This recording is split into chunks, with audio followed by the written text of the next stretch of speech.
Hello students, welcome to my YouTube channel Biologicity. जो लोग मेरे चैनल पे पहली बार आए हैं प्लीज सब्सक्राइब माय चैनल, और अगर आपको मेरा वीडियो पसंद आता है तो प्लीज लाइक माय वीडियो। हम लोग स्टडी कर रहे हैं क्लास 10th का chapter the circulatory system.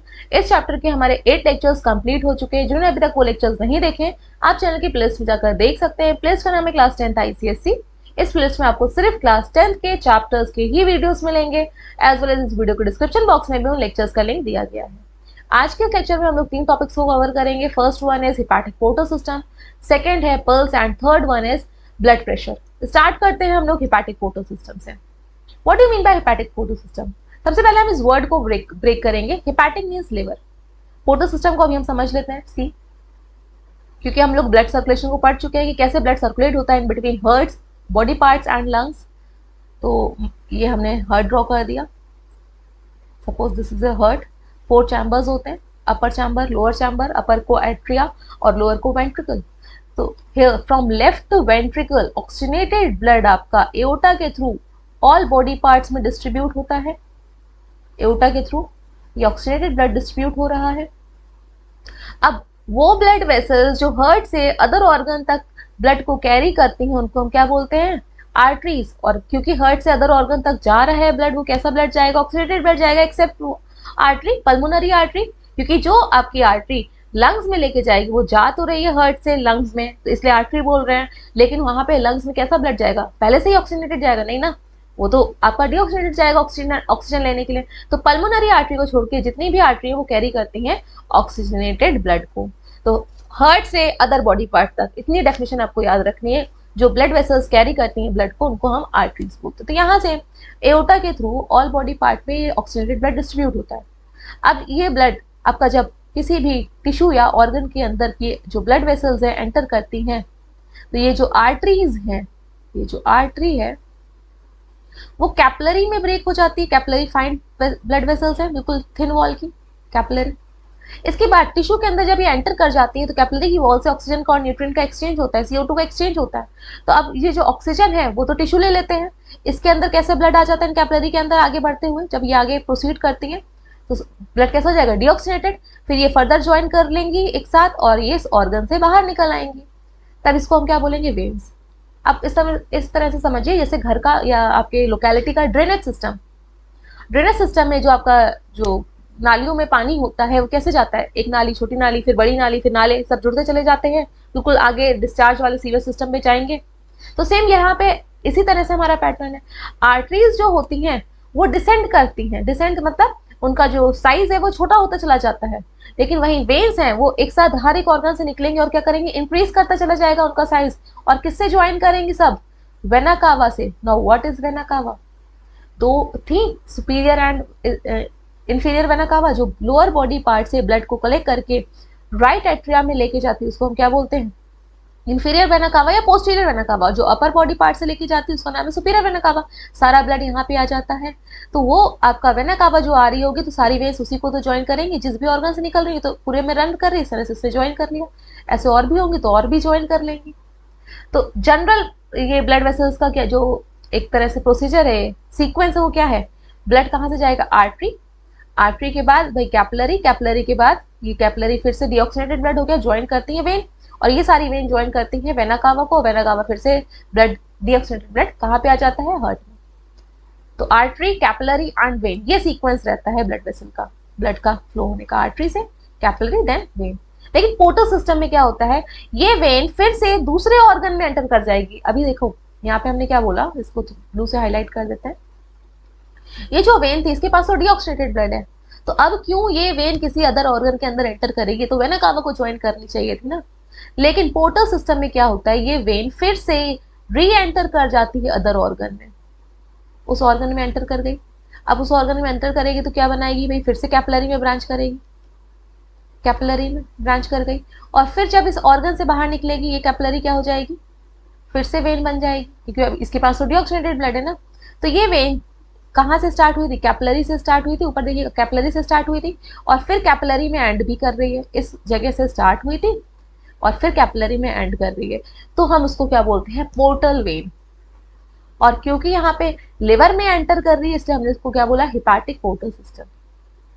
Diagram से यहाँ पे समझिएगा, see this diagram. Step by step. Aorta से पूरी बॉडी पार्ट में डिस्ट्रीब्यूट होता है, तो क्योंकि हम लोग हिपैटिक पोर्टल सिस्टम को पढ़ रहे हैं, अब सिर्फ उसी पे फोकस करेंगे। तो आपकी एक ब्रांच कहाँ पे जा रही है? एक ब्रांच एंटर कर रही है लिवर में। जो लिवर में एंटर करेगी इसका नाम हो जाएगा हिपैटिक, हार्ट से लेके आने वाली का आर्टरी की वेन, आर्टरी, तो हिपैटिक आर्टरी। इसके बाद एक स्टमक में गई है, इसका नाम क्या हो जाएगा भाई? स्टमक वाली आर्टरी हो जाएगी, ठीक। और एक कहाँ पे गई? इंटेस्टाइन में। देखिएगा इंटेस्टाइन में कितनी फर्दर ब्रांचिंग है, 1 2 3 यहाँ पे दिखाई गई, ये सारी की सारी आर्टरी है। अब भाई टिश्यू के अंदर इसने ऑक्सीजन दे दिया तो कैपिलरी में कहीं कन्वर्ट हुई थी, अंदर की साइड फाइन कैपिलरीज में पूरे ऑक्सीजन ले लिया गया। अब जब ये इससे बाहर निकलेंगी तो ये क्या फॉर्म करेंगी? वेन्स को। देखिएगा कितनी वेन्स है यहाँ पे, कितनी सारी हैं, सारी 1 2 3 4 सब वेन्स है, कैपिलरी बाहर निकल रही, वेन को ज्वाइन कर ली। अब इनको निकलने के बाद अगर जो हमने सीक्वेंस पढ़ा था तो उस सीक्वेंस के अकॉर्डिंग तो वेना कावा से ज्वाइन करना था यहाँ पे, लेकिन ये निकलने के बाद फिर कहाँ पे एंटर कर गई है वेन? देखिएगा यहाँ पे दिख रहा होगा आपको बिल्कुल, ये वेन फिर से एंटर कहाँ कर गई है? लिवर में। तो कैपिलरी से यहाँ पे स्टार्ट हुई, इस जगह कैपिलरी से स्टार्ट हुई है, ठीक। फिर वेन बनी और वेन फिर से कैपिलरी में, देखिए ब्रेक हो रही है यहाँ पे, कैपिलरी में ब्रेक हो रही है और फिर यहाँ से फिर वेन के फॉर्म में बाहर निकल रही है। तो वेन से स्टार्ट हो रही है, वेन कैपिलरी से स्टार्ट हो रही है वेन, और कैपिलरी पे एंड होके फिर से वेन में आ रही है। इसको हम क्या बोलते हैं? Portal vein. Portal vein. अब ऐसा क्यों है? क्योंकि यहाँ पे लिवर चेक पॉइंट का रोल प्ले कर रहा है। चेक पॉइंट क्या होता है? चेक पॉइंट्स बनाए जाते हैं ना, चेक पॉइंट क्यों बनाए? किसी चीज को चेक करने के लिए। अब आपने खाना खाया, खाने में भाई न्यूट्रिएंट एब्जॉर्ब भी हुए, तो ब्लड में क्या हर एक न्यूट्रिएंट का कंपोजिशन फिक्स है? फिक्स ही है ना, मॉडरेट होता है। ऐसा तो नहीं होता है कभी ज्यादा खाना खा लो ब्लड में ग्लूकोज ज्यादा हो जाए या कोई विटामिन ज्यादा हो जाए या फैट ज्यादा हो, नहीं, ब्लड का कंसंट्रेशन फिक्स है। पूरी बॉडी में आपका क्या करेगा? नॉर्मली वो डिस्ट्रीब्यूट कर देगा न्यूट्रिएंट को, एब्जॉर्ब करने के बाद डाइजेशन होगा, डाइजेशन के बाद एब्जॉर्ब होते हैं ब्लड में न्यूट्रिएंट्स और पूरी बॉडी में डिस्ट्रीब्यूट होते हैं। सी, खाना आपने खाया, डाइजेस्ट हुआ, डाइजेस्ट होने के बाद भाई फूड डाइजेस्ट हुआ, न्यूट्रिएंट्स, वो न्यूट्रिएंट्स एब्जॉर्ब हो गया कहाँ पे? ब्लड में। और वो कौन एब्जॉर्ब करता है? इंटेस्टाइन। अब क्या वो सारे के सारे न्यूट्रिएंट्स डायरेक्टली पूरी बॉडी में फ्लो हो जाने चाहिए, तो सर्कुलेट हो जाने? नहीं ना, इन न्यूट्रिएंट्स को रेगुलेट करने का काम, ब्लड में इनका कितना अमाउंट होना चाहिए, रेगुलेट करने का काम कौन करेगा? लिवर। लिवर ही करता है। पूरी बॉडी में सर्कुलेट भी हो रहा है, अगर कम ज्यादा हो गया है कोई चीज तो उसको बैलेंस करने का काम लिवर करेगा। या फिर अगर फूड में कोई भी टॉक्सिक मटेरियल प्रेजेंट है या टॉक्सिक सब्सटेंस प्रेजेंट है, तो वो टॉक्सिक सब्सटेंस अगर डायरेक्टली पूरी बॉडी में ब्लड एब्जॉर्ब करने के बाद पूरी बॉडी में सर्कुलेट हो गया, किसी ना किसी बॉडी के पार्ट्स को हार्म कर सकता है। इसलिए ब्लड आपका जो इंटेस्टाइन है और स्टमक से बाहर जो निकलता है वो भले ही डीऑक्सीनेटेड हो, हम उसको वेना कावा से ज्वाइन नहीं कराए, वो भगवान ने उसको वेना कावा से ज्वाइन नहीं किया, उसको पहले लिवर में भेज दिया कि कोई भी चीज ऊपर नीचे हो तो उसको जरा तुम चेक कर लो। इसलिए हम इसको क्या बोलते हैं? Hepatic portal system. I hope ये समझ में आ गया होगा। पॉइंट्स को रीड कर लेते हैं। यहाँ पे क्या दे रखे गए? Veins starting from the stomach and intestine. Intestine से जो वेन निकल रही थी, ठीक, वो डायरेक्टली वेना कावा को ज्वाइन नहीं करती है, वो पहले किस पे एंटर करती है? लिवर में। और क्या बनाती है? Hepatic portal vein. फिर लिवर से जो वेन निकलेगी उसको हिपैटिक वेन बोलेंगे, और लिवर में जो वेन एंटर कर रही है स्टमक एंड इंटेस्टाइन से, उसको हम हिपैटिक पोर्टल वेन बोलते हैं। यहाँ पे नाम मेंशन कर दे रही हूँ मैं, हिपैटिक पोर्टल वेन और हिपैटिक वेन कौन सी है, क्योंकि इससे डायग्राम बेस्ड आपके क्वेश्चन पूछे गए हैं बोर्ड्स में।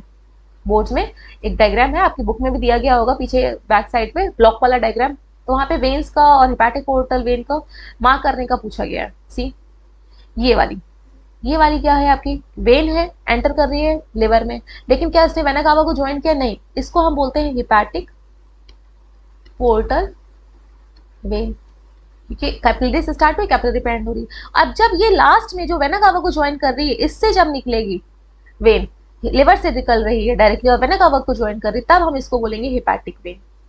ठीक, ये टॉपिक पढ़ने के बाद एक बार आप अगर सेलेना बुक हो, स्ट्रक्चर बेस्ड क्वेश्चन पे जाइएगा और ये क्वेश्चन को सॉल्व करिएगा जो ब्लॉक वाले डायग्राम में दिया गया है। आप हिपैटिक वेन, ठीक, और ये जो आर्टरी यहाँ पे एंटर करी है डायरेक्टली, क्योंकि लिवर को भी काम करने के लिए डायरेक्ट ऑक्सीनेटेड ब्लड की जरूरत होगी ना, जो स्टमक और इंटेस्टाइन से आ रहा है वो तो आपका डीऑक्सीनेटेड ब्लड है, तो इस आर्टरी का नाम क्या है? Hepatic artery. ठीक, ये हम लोग ने तीनों वेन और आर्टरी के डायग्राम को देख लिया है कहाँ पे लोकेटेड है। Next point, there it breaks up into capillaries. Capillary में भाई पोर्टल वेन जाती है लिवर के अंदर ब्रेक हो जाती है कैपिलरी में, जो कि जनरल कैरेक्टरिस्टिक नहीं है। जनरल कैरेक्टरिस्टिक वेन की क्या है, वो वेना कावा से ज्वाइन करती है, ना कि किसी ऑर्गन में अंदर एंटर करती हैं, रीयूनाइट करती हैं किससे, पोस्टीरियर वेना कावा से। ये जनरल है, लेकिन पोर्टल वेन में ऐसा कुछ नहीं है, ये फिर से कैपिलरी में ब्रेक हो जाती है।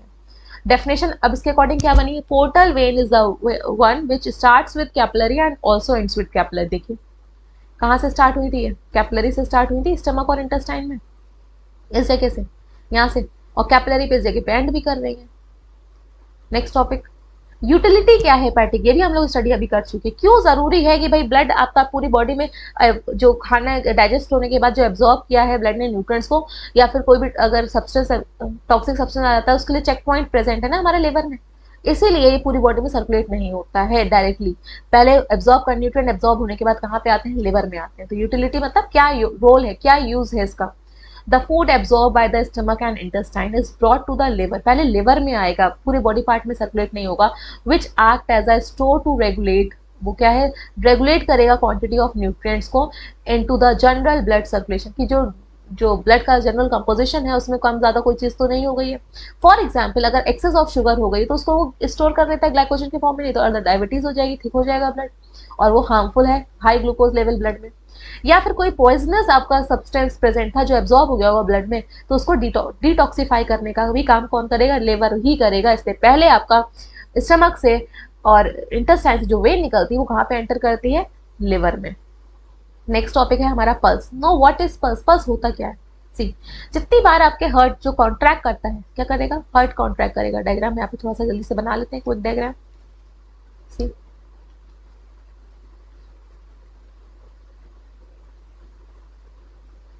हार्ट में 4 चैम्बर थे, इसी को कंप्लीट कर देते हैं। ये 4 चैम्बर थे, ठीक, ऊपर एओर्टा, ठीक, इधर साइड से वेना कावा, और ये क्या थी, पल्मोनरी आर्टरी। अब जब ये जितनी बार कॉन्ट्रैक्ट करेगा उतने टाइम आपका एक वेव प्रोड्यूस होगी ब्लड में। और क्योंकि हमारी जो आर्टरीज की वॉल है, लास्ट लेक्चर में हम लोगों ने स्टडी भी किया था, आर्टरीज की वॉल कैसी है, इलास्टिक इन नेचर, क्योंकि वहाँ पे ब्लड प्रेशर से फ्लो कर रहा है, हार्ट पंप कर रहा है ब्लड को, उसको प्रेशर प्रोवाइड कर रहा है। तो आर्टरी की जो वॉल बनी हुई है उसका जो नेचर है वो कैसी है, इलास्टिक है। तो जितनी बार ये कॉन्ट्रैक्ट करेगा एक वेव क्रिएट होगी। उस वेव को हम लोग अगर हम अपने आर्टरी को फील करेंगे, थोड़ा सा प्रेस करके देखेंगे, जो सुपरफिशियल ऊपर की तरफ आर्टरी प्रेजेंट है, वैसे तो डीप होती है, कहीं कहीं पे ऊपर की साइड आ जाते हैं, प्रेस करेंगे तो हमें वो वेव फील होती है। और जो रेडियल आर्टरी, यहाँ पे बोन है एक रेडियल, उसके पास जो आपकी रेडियस, उसके पास जो आर्टरी गई है वो यहाँ पे थोड़ी सी जगह पे आके ऊपर की साइड आ जाती है, सुपरफिशियल आ जाती है। तो जब आप उसको हल्के से प्रेस करते हो तो आपको एक वेव फील होती है, उसी को ही हम क्या बोलते हैं, पल्स।